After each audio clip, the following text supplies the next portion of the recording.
broadcaster of this whole session, and welcome to NFT Busan 2021 online session. So right now we have Ethan and Santiago and Kunho, and we are all the NFT gamers. While we are waiting for Kunho, because he'll be joining in a minute, and we'd like to welcome Ethan because you were like the moderator for the previous session. Yes, thank you. Thank you. It feels kind of awkward when we are like switching languages, Korean and English.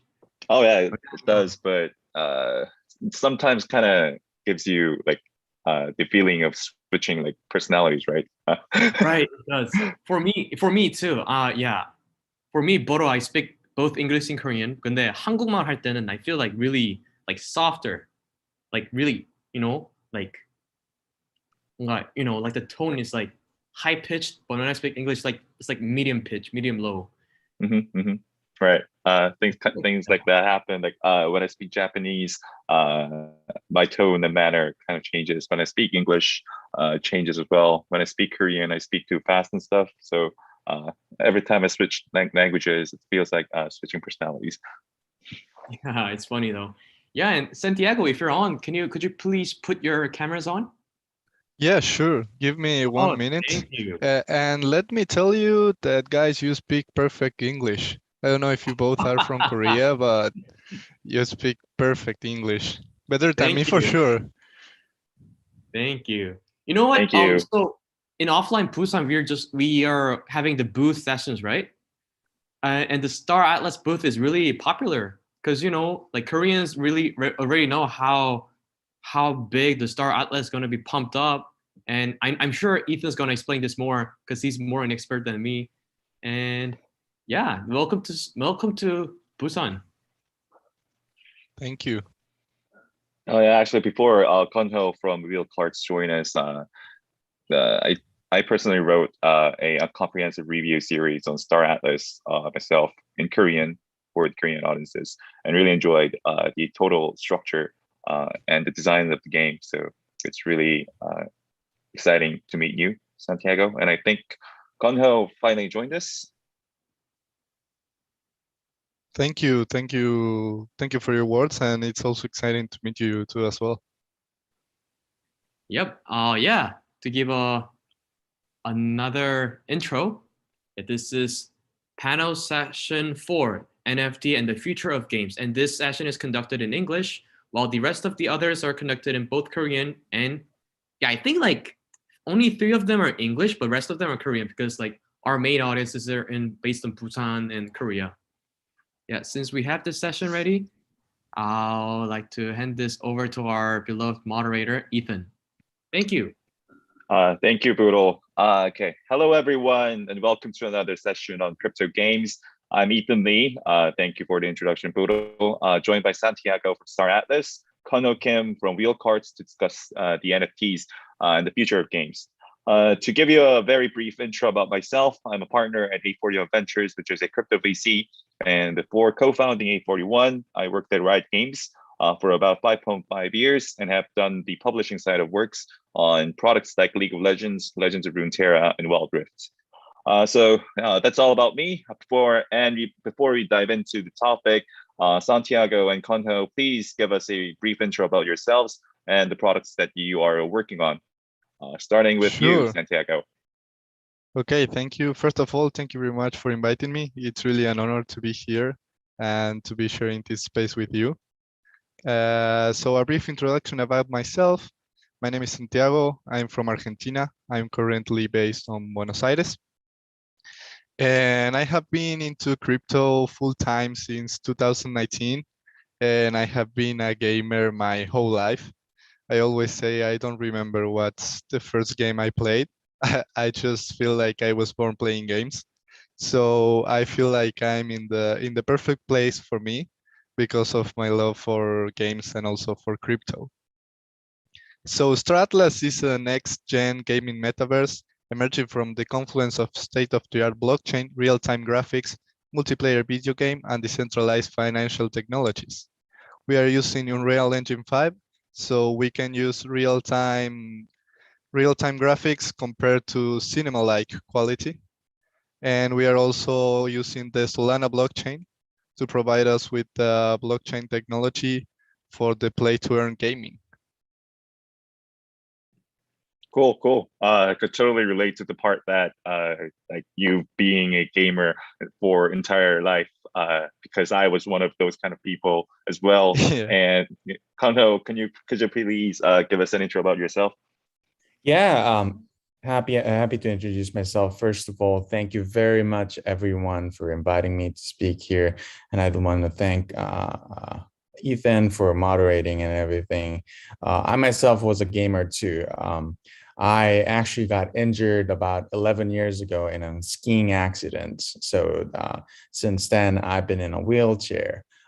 And I've never really gotten an exposure about disability area.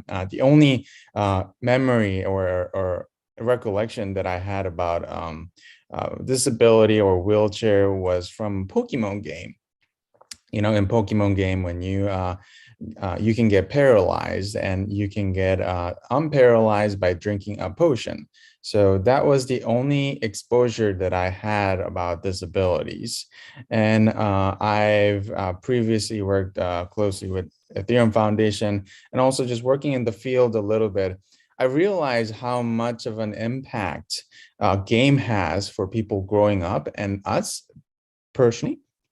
So, and when I saw NFT, oh, it'll be really interesting if people can own a character with a disabilities, because if you own a Pokemon, you get to learn a lot about the Pokemon by itself, and you get to learn and get to play and raise awareness. So that's how I got to start Will Cards. It's the world's first disability and wheelchair related NFT collectibles.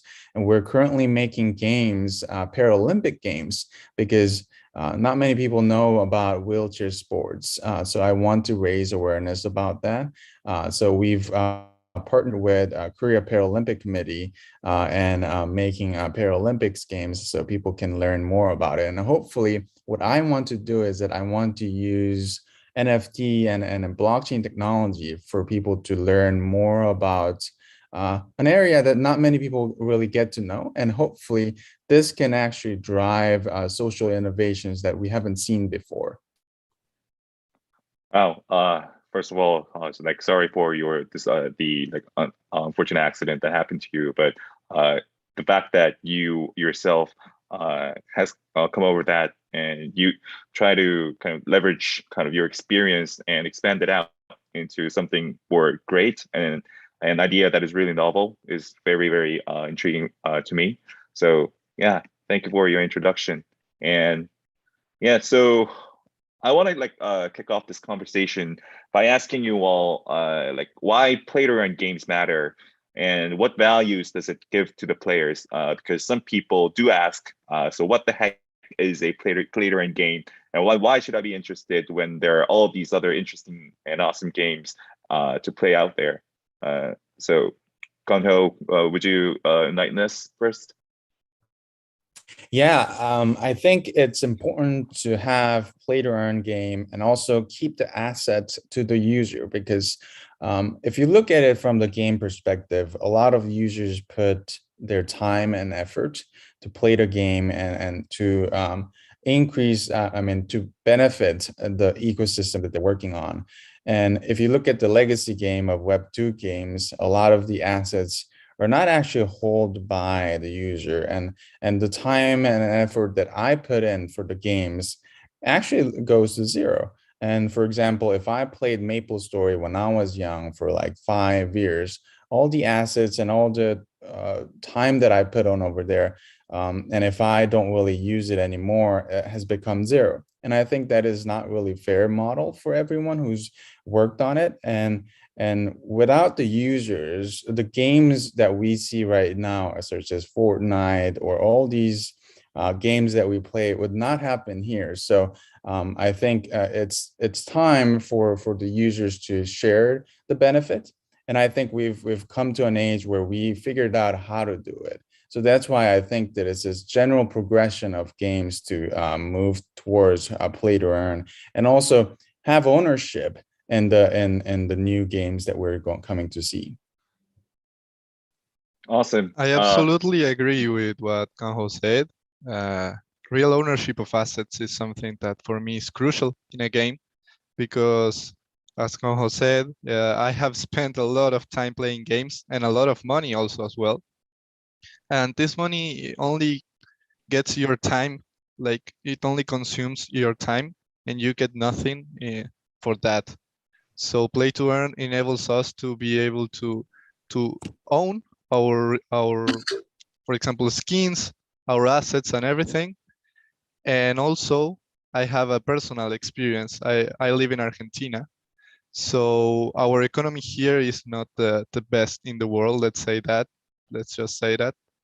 And here I found a huge opportunity for myself and also for my friends, and I know a lot of people who are doing the same, that you actually are able to earn more playing games, play to earn games, than by having a normal job here, because the economy is like, it's not working well. And with play to earn games, you get the ability to enter an ecosystem with real world economy and with stable economy, which allows you to participate in the, basically with the world in an economy which works.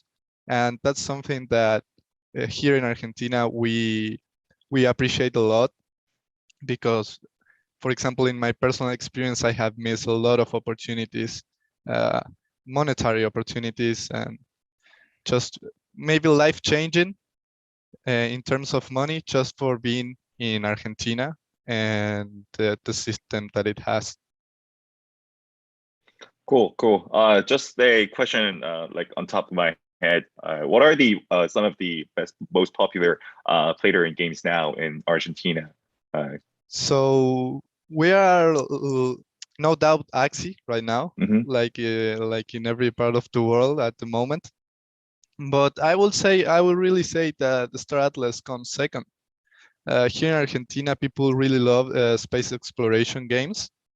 And the combination of space exploration and play to earn is really booming here, especially in Latin America. We have seen a huge explosion in Star Atlas in Latin America, mainly in Brazil and in Argentina. It has been growing like crazy. And yeah, nearly all the people that I know that are into crypto know Star Atlas and Axie here in Argentina. Definitely. Yeah, right. So as the main topic of this event is all about NFTs, I think we should cover this topic up front. So Kunho and Santiago, you both mentioned that the ownership of digital assets and game items are the key differentiating factor between traditional games and play-to-earn games. Let us know how the NFT come into play in each of the products that you are building in detail. Santiago, could you let us know what the role of NFTs are in the world of Star Atlas? Sure, nearly all assets inside Star Atlas are NFTs. For example, the crew members, the components of your ship, planets, and nearly everything inside Star Atlas are NFTs. So in Star Atlas, we are using NFTs for three main things, which are reflecting items ownership, recording item specifics like weapon hit points, armor class, skill boosts, special bonuses, and a lot more. And also recording items rarity. For example, its value based on a statistical probability of item drop or value of components used to craft the item. So basically inside Star Atlas, everything is an NFT. Everything that you own it yourself, and you can freely trade it in the markets. So the real ownership inside Star Atlas is present. Cool. Kunho, could you please enlighten us on how NFTs come into play into your game? Yeah, I will also echo with what Santiago says, similar, exactly like how a Star Atlas is designed with NFTs. Pretty much every assets that are playing in the game is an NFT. A character is also an NFT, so you need a wheelchair NFT to enter the game and to play the game, to interact with other people. And what we thought our team and I personally thought a revolutionary thing about NFT is that by owning a character, because it has such a interesting aspect of having a monetary value, a direct monetary value, I think people care a lot more than traditional legacy characters because everyone can have it. And if there's an abundance of something, you don't really take care of it. And by merging that with wheelchair and disabilities, what we've heard from our users is that they now got to learn so much about different types of wheelchairs. So in our games, we have like tennis wheelchairs or basketball wheelchair or scooter wheelchair. Traditionally, what people have thought is that there's only one type of wheelchair from like the ones that we see from hospitals or movies. But because we have so many different types, people get to understand, oh, there are different types and kind of appreciate the difference in diversity. And I think this will also apply in many different types of aspects in the forthcoming Web3 games that we are going to see. A lot of people will take their time to understand about the universe that the games are creating and also want to be part of it because they are owning the part of it and also they are becoming an owner of it. And I think that's the main difference between legacy and Web2 games and play to earn and that is dominated by NFT and Web3 games. Cool.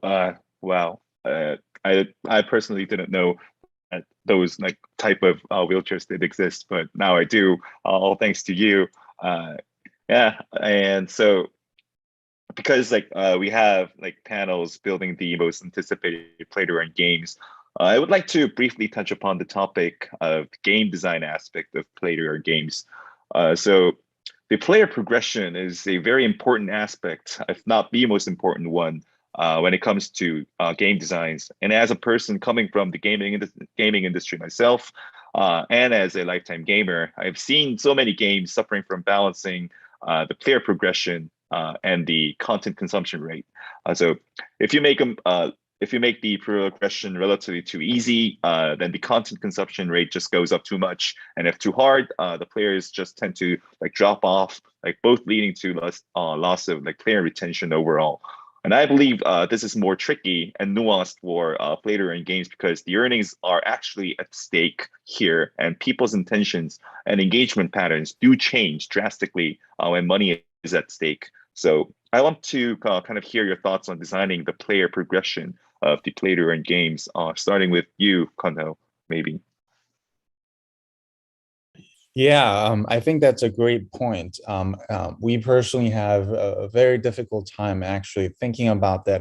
And one of the breakthrough that we actually had is because Web3 games and play-to-earn games requires a lot of interactions between the users, closely working, talking with the directions, and also because people have vested interest in the game, they voice out for many different ways. So what we've figured out is that actually listening to our users, listening to their feedback, and having voting system where people can direct us of how they actually think about it, really helped us to direct and go forward with direction that satisfy our demographics and also direct users. And I think that is very different from the Web2 game in a way, a legacy game, is that when you were building the game, you didn't really have a chance to communicate with your audience. But I feel like in Web3 games, as we are building the game, we get feedbacks from our user base. And also something that can really, really help is this really a helpful site of feedback loop that we're making between our users and developers. And hopefully in the future, when we truly open source everything and also give the developer rights to the users so that a contributor who is not part of the founding teams or founding member can contribute and also get a benefit from contributing to a better universe that we're building. So I think that is something that we haven't seen before, and also a benefit that we see from Web3 game, from legacy game, because we have this direct loophole that we can take advantage of.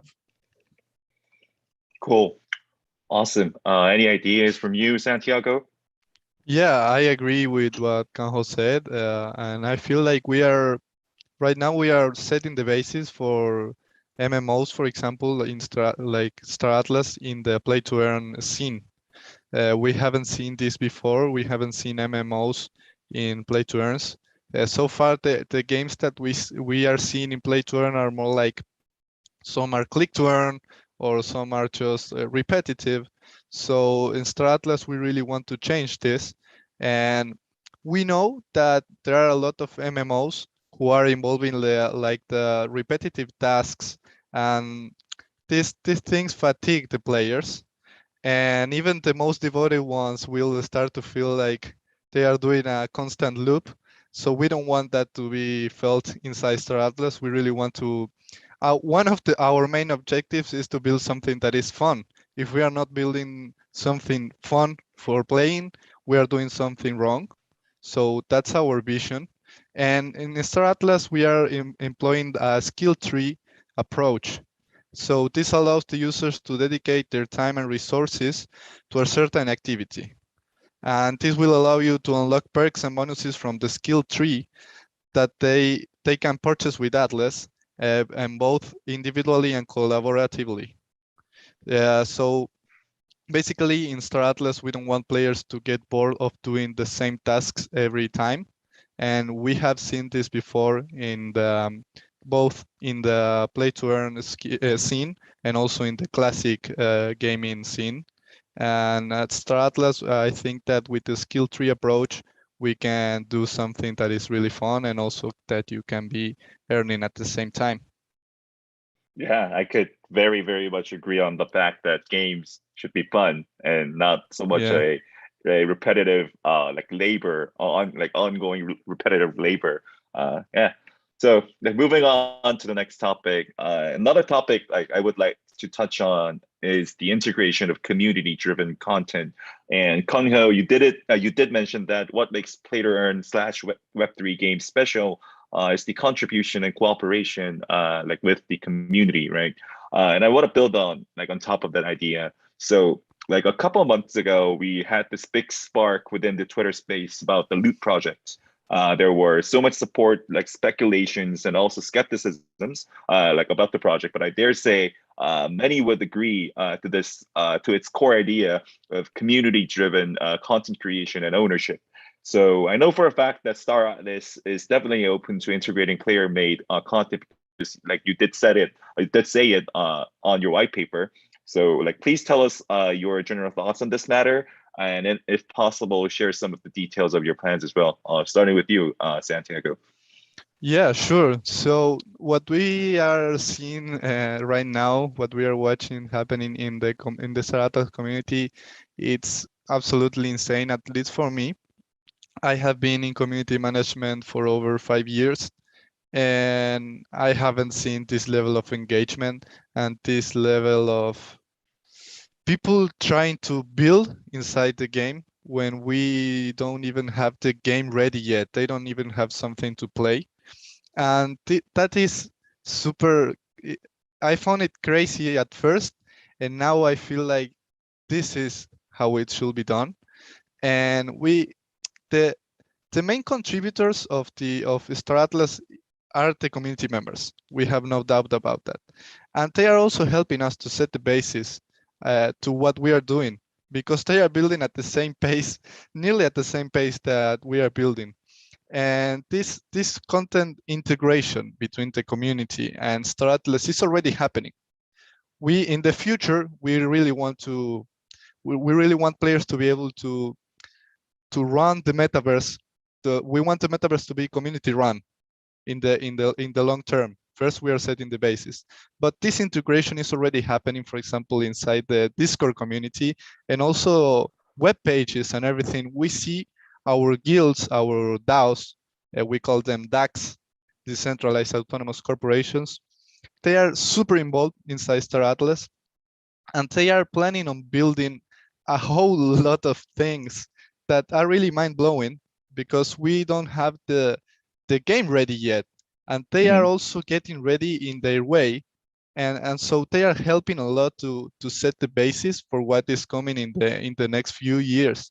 And yeah, I really find this insane and super fun to watch how it's everything happening, because you see, for example, in the community, you see that a necessity is created. Someone sees the necessity for something, and in 3 days, maybe you already have discovered by a community member, or by someone from the community, or by someone who's not in the team, in the Star Atlas team. And this really helps us cover the whole span on what's happening inside the Star Atlas metaverse.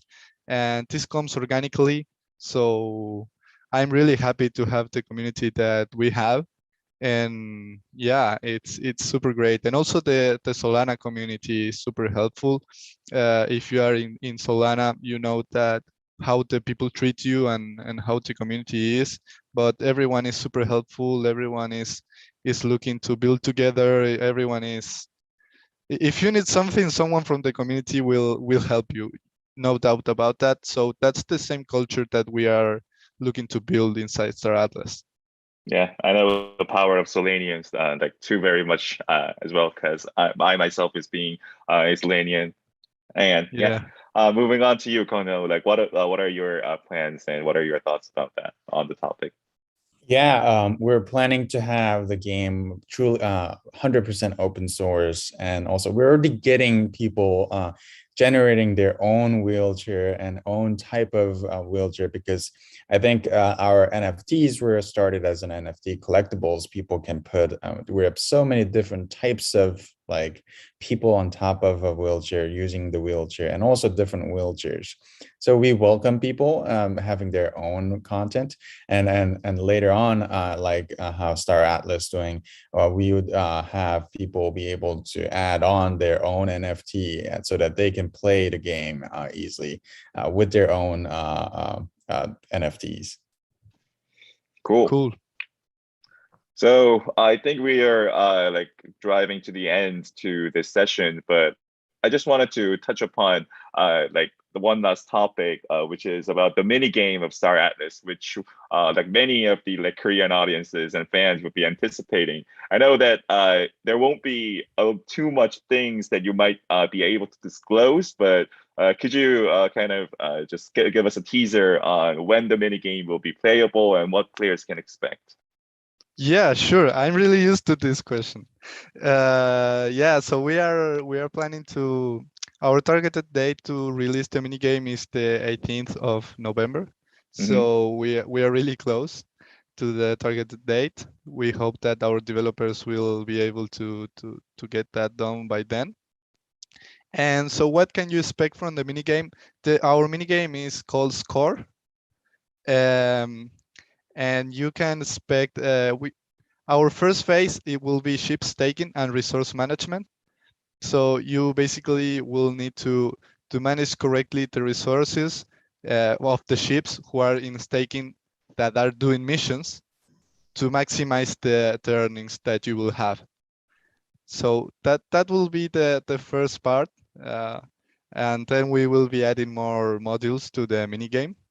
Later on, we will have more, which is more focused on mining and land and claim stakes. So I feel like it's going to be really fun. Play to earn will be enabled. Everyone will be able to play. It has no requirements, no hardware requirements. You just need to have your browser in your computer and internet connection. That's all you need. And yeah, it's a really good way to test how our audience and how our gamers play. And also it's a good way to test the economy inside Star Atlas.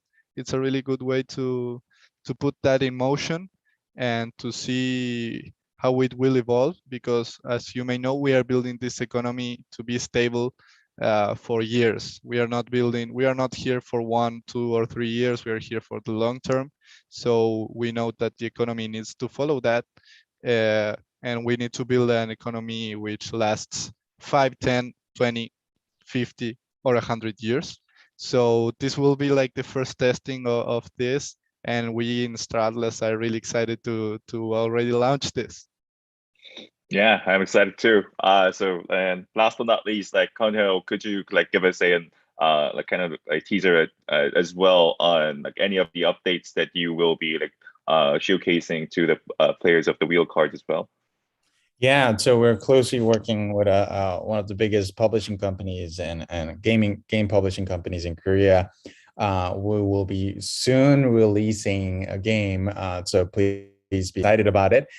And people with wheel cards will be able to participate, and probably, and I think this is going to be the world's first Paralympics play to earn game. So hopefully our ambitions is be able to sponsor the Paralympics games and the Olympics in the future. So hopefully we can make an influence in the world and show that play to earn games and also NFTs can make a difference and an actual impact in the world that we're seeing. So hopefully what I hope is that with the advent of wheel cards and blockchain, we can change the image that we're having from the mainstream media. Awesome. That is a super exciting news. I think all of the fans would be definitely anticipating like the future updates on the wheel cards. And like, thank you all for having like taking your time and having this discussion and participating as a panel. I think I can like hand it over to you, Puro, to like close up the session now. Yeah, I mean, thank you more, Ethan, because like you've been like the smoothest moderator we've ever seen. Like, yeah, like, I mean, it's like so much smooth. And we'd like to welcome Kunho and Santiago to Korea. It's like, yo, I heard Star Atlas is some of your team members have arrived in Busan, didn't they? Yeah, we have Anthony here there in Busan. So a big shout out to Anthony, and you will find him in Busan. Yeah, and I heard Star Atlas, you're so you'll be partnering up with Nonce Classic for the like Korean community promotion and building stuff. So that's what I'm hyped about. Yes. Yeah, and we are looking to partner with them. Yeah, it's really exciting to see how Solanians are crazy and Koreans are crazy as well. You know, the two similarities: Koreans are crazy for games and Solanians as well. So why not Star Atlas to the moon? It's like LFG. So yeah. Thank you. You know, like Kunho's always been like the inspiration for all, and I love him personally. Oh yeah, I'm an NFT, but I still love Kunho so much, and I love Erica so much. And like Erica's like my wannabe because she's running this show called Erica Show, and this like what I want to do in the future. If she's here, if she could say hi, it'll be perfect. But if she's not, yeah, you're fine. Hi. am I Erica's live? supposed to join like this airport. Since you're in, it's like we just can say like quick hi and then let people go and we can start your session as like smoothly. What a smooth transition. But yeah, thanks for mentioning me. Thanks. Yeah, great to Kunho. Hi, and hi, it's Santiago. Hi, great to connect. But yeah, I'm in the airport right now and I am waiting for my flight to Lisbon. But yeah, it's great to be here and thank you for the panel. I really enjoyed it. Thanks so much. Thank you so much. Thank you, Thank you, Ethan, Kunho, and Santiago. Oh yeah, and we'll see in Gather Town or like Telegram or like Twitters or like everywhere. Because you know what? Kunho's in New York. Santiago's like where are you at right now? I'm in Buenos Aires, so I'm far away. Yeah, everyone's like at the different parts of the world, and I can see in this phase of the metaverse, like boundaries they like never matter. Yeah, they don't matter. We are all in the same place, really. Yeah, we'll see in the metaverse then. We'll see in Star Atlas. Thank you. You guys. Live long and prosper. Thank you for inviting me and wish you all the best. Nice to meet you, Ethan, Kunho, Erica, Buddle. It was nice to meet you and wish you all the best in your projects and everything. Thank you very much. Thank you. Likewise. Thank you. Bye. Fun, everyone. Bye-bye. Bye-bye. Bye, Kunho. Bye. I mean, Duna is like, so Duna, like, you appear at the middle of the call with your video on. Yeah, I'm sorry about bursting in. I did not know that I was live, but yeah, sorry. Yeah. Sorry about that. Not a big